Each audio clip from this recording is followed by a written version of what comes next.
जिस प्रकार से हमारे लोकतंत्र पर, संसदीय प्रणाली पर खतरे की घंटियां बज रही हैं।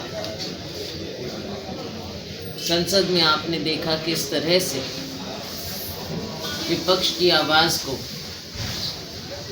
बंद करने का प्रयास किया गया, विपक्ष को खत्म करने का प्रयास किया गया। कुछ कानून बनाने के लिए, बिल पास करने के लिए इतिहास में पहली बार हुआ है कि तकरीबन पूरे विपक्ष को ही संसद से बाहर कर दिया जाए, तकरीबन सब एमपीज को, ताकि उनकी आवाज़ ना उठे। एक मजबूत लोकतंत्र के लिए मजबूत विपक्ष ज़रूरी है, और विपक्ष की आवाज़ होती है जो लोगों की आवाज़ मीडिया की तरह लोगों की आवाज़ को उठाता है।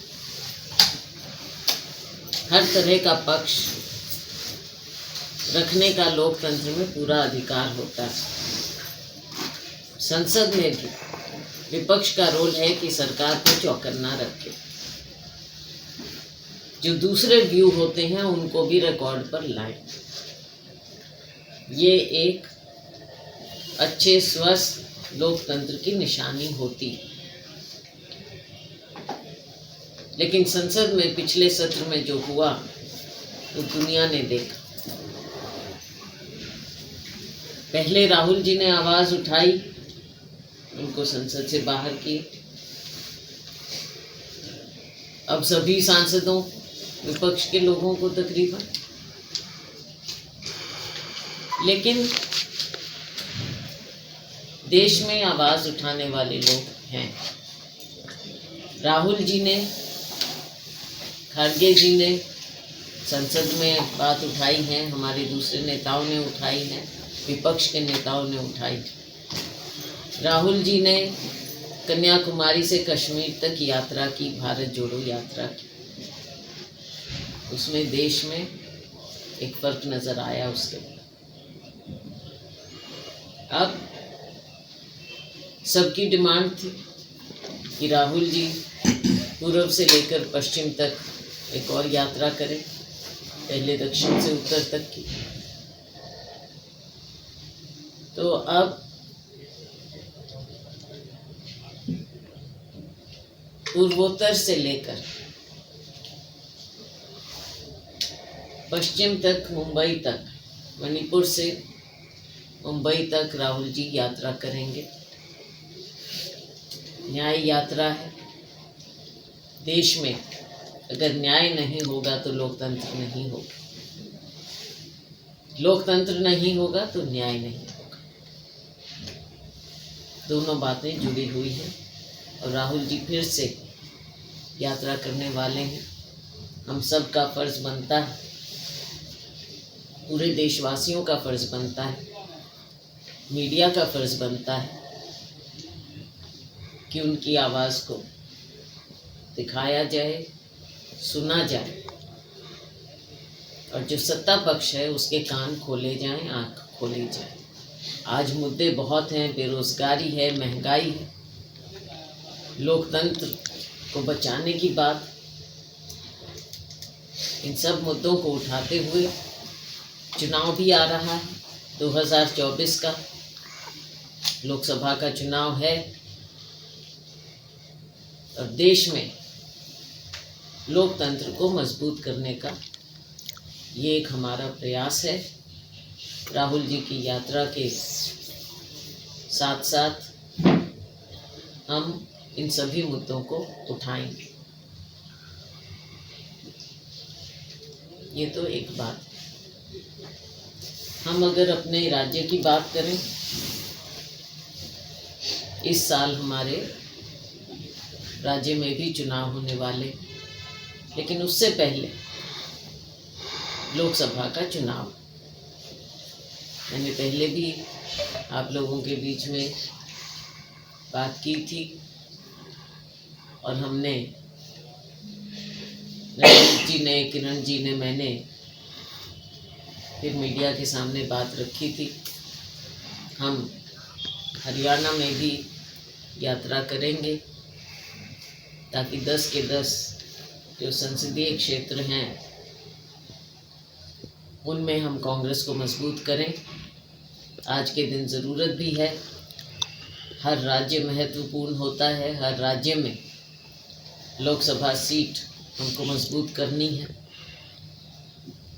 लोगों में भारी रोष है भारतीय जनता पार्टी सरकार के खिलाफ, तो उसको संजोकर हमने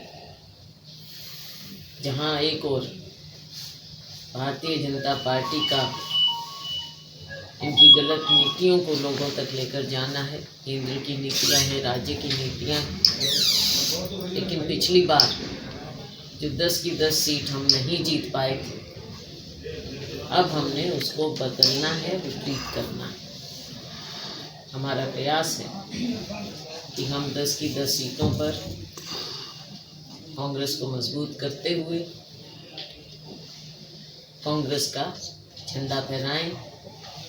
और राहुल जी की यात्रा जो चल रही है, कांग्रेस की विचारधारा है, खड़गे जी का नेतृत्व है, सोनिया जी की रहनुमाई है, प्रियंका जी की मेहनत है, सब बातों को हम लोगों तक लेकर जाएं और पार्टी को हम नीचे ज़मीनी स्तर पर मजबूत करें ताकि हम लोकसभा में ज़्यादा से ज़्यादा 10 सीट जीतें। कांग्रेस पार्टी लोगों के दिल में जगह बना पाएंगी? लोग कांग्रेस की ओर देखते हैं, विकल्प कांग्रेस पार्टी है। हरियाणा में आपने देखा कि दूसरी पार्टियां बेशक बात करती रही, छोटी पार्टियां थी, लेकिन अंत में जाकर हाथ भारतीय जनता पार्टी से कहीं ना कहीं हाथ मिला या दब जाते। कांग्रेस ही ऐसी पार्टी है जो यहाँ पर हरियाणा में विकल्प के रूप में लोगों के सामने है। हमने पार्टी की विचारधारा को मजबूत करना है। बाकी पार्टी में तरह तरह के लोग भी होते हैं, तरह तरह की आकांक्षाएं या महत्वाकांक्षाएं होती हैं, सब अपना अपना काम करते हैं और अपनी जगह के लिए भी सब काम करते हैं, लेकिन अंत में जिसका विश्वास कांग्रेस की विचारधारा में है, हमारी केंद्रीय नेतृत्व में है, राहुल जी में, खड़गे जी में, वो कांग्रेस पार्टी को जमीन पर मजबूत करें। आने वाले चुनाव में इंडिया गठबंधन का कितना एक असर आप देखते हैं? इंडिया गठबंधन बना है, बातचीत लगातार चलती है, चल रही है, और उसके लिए हमारी कमेटी भी बनी हुई है कांग्रेस पार्टी की, और जैसे जैसे बातें सिरे चढ़ेंगी मीडिया के सामने रखी जाएगी। हर स्टेट में अलग स्थिति होती है, तो उन चीज़ों पर बातचीत होगी। अलग स्टेट में अलग पार्टियां हैं इंडिया गठबंधन की, सबके साथ आपस में बातचीत करना ज़रूरी है। आए दिन ईडी की रेड्स की घटनाएं जो है सुनने को मिलती है, विपक्षी नेताओं के अगर फला जगह ईडी की रेड पड़ गई, दूसरी जगह पड़ गई, तो इसको किस तरीके? ये लोगों को दबाने का एक तरीका बन गया है सेंट्रल एजेंसीज का। क्या कारण है कि ईडी है, या जिस मुद्दे पर ये कहते हैं कि क्या कारण है कि अगर आप पर रेड पड़ती है और आप भारतीय जनता पार्टी का दामन थाम लेते हैं, उनका झंडा उठा लेते हैं, तो आप पर रेड भी ख़त्म और आपके केसेस भी कहीं नज़र नहीं आते। क्या कारण? जो इनके साथ जुड़ जाएं तो वो पवित्र हो जाते हैं, सारा करप्शन ख़त्म हो जाता है, सारे मुद्दे ख़त्म हो जाते हैं। तो ये एजेंसीज़ को इन्होंने एक अपना हथियार बना रखा है विपक्ष की आवाज़ को दबाने का, या वो लोग जो लोकतंत्र में विश्वास रखते हैं उनकी आवाज़ को दबाने। हरियाणा पॉलिटिक्स की बात करते हैं कि हरियाणा में जिस तरह से अभी जो 3 राज्यों के चुनाव के परिणाम आए, तो बीजेपी अग्रेसिव है। आपको लगता है कि दोनों चुनाव साथ करवा सकती है, या इस तरह का कुछ अंदेशा या कुछ इस तरह की बात हो सकती है? देखो, ये कुछ भी करें उस चीज़ से हमें कोई वो नहीं, 3-4 महीने का फ़र्क होता है। साथ करवाना चाहें तो भी कांग्रेस तैयार है, समय पर हो तो भी कांग्रेस तैयार है। इसमें तो कोई वो बात नहीं है, कभी 3-4 महीने का ही अंतर है, 4-1 महीने का अंतर है। मैम, हर पार्टी में कोई भी पिता है या माता है अपनी बेटी या अपने पुत्र को बढ़ाने में लगी हुई है, और कांग्रेस में भी एक बहुत बड़े नेता अभी प्रोजेक्ट कर रहे हैं अपने बेटे को, तो परिवारवाद के आरोप लगते हैं। तो क्या कहेंगे आप इस प्रकार के, जो सभी पार्टियों में इसी तरह की एक विचारधारा चल रही है कि अब मैं नहीं तो मेरा बेटा आगे? ये तो चल ही रहा है, आप देख ही रहे हो इस चीज़ को। अब क्या, जो रीजनल पार्टीज़ हैं वो तो तकरीबन देखो फैमिली पार्टीज़ ही हैं तकरीबन, आप देख ही रहे हो। और बाकी भी पार्टियों में चल रहा है काम आगे से आगे। जी मैम, पूर्णकालिक बजट सत्र अभी तक घोषित नहीं किया गया, और जिस तरह से 31 मार्च से पहले इनको सत्र लाना चाहिए था, उसकी अधिसूचना पहले जारी होनी, वो ऐसा नहीं किया गया। क्या इन संभावनाओं को देखा जा सकता है कि तुरंत राम मंदिर के इस भव्य आयोजन के बाद तुरंत चुनाव आयोग कुछ घोषणा कर सकता है और चुनाव कुछ समय पहले हो सकते हैं? देखो, चुनाव आयोग तो वही करेगा जो सरकार कहेगी। चुनाव आयोग का भी जो हाल अब कर दिया है आपने देख ही लिया, तो उस चीज़ पर तो ना जाएं। लेकिन जब जिस साल में चुनाव होता है तो इंटरिम ही बजट आता है, पूरा बजट नहीं दिया जाता। जी मैम, मीडिया में ऐसी खबरें आ रही हैं कि 10 जनवरी को जो इन हाउस मीटिंग होने जा रही है कांग्रेस की प्रदेश की, दीपक बावरिया उसकी अध्यक्षता करेंगे, तो कह रहे हैं कि एसआर के गुट से शायद ही आए कोई नेता, उनमें संशय बना हुआ है। निमंत्रण आपको भी आया होगा, आपकी क्या प्रतिक्रिया है? निमंत्रण की बात नहीं होती इसमें। उनसे बात हुई थी, दीपक बावरिया जी का फ़ोन आया था मुझे जी 10 तारीख की मीटिंग का, लेकिन 10 तारीख को हमने उत्तराखंड के नेताओं को दिल्ली में पहले से ही बुला रखा है।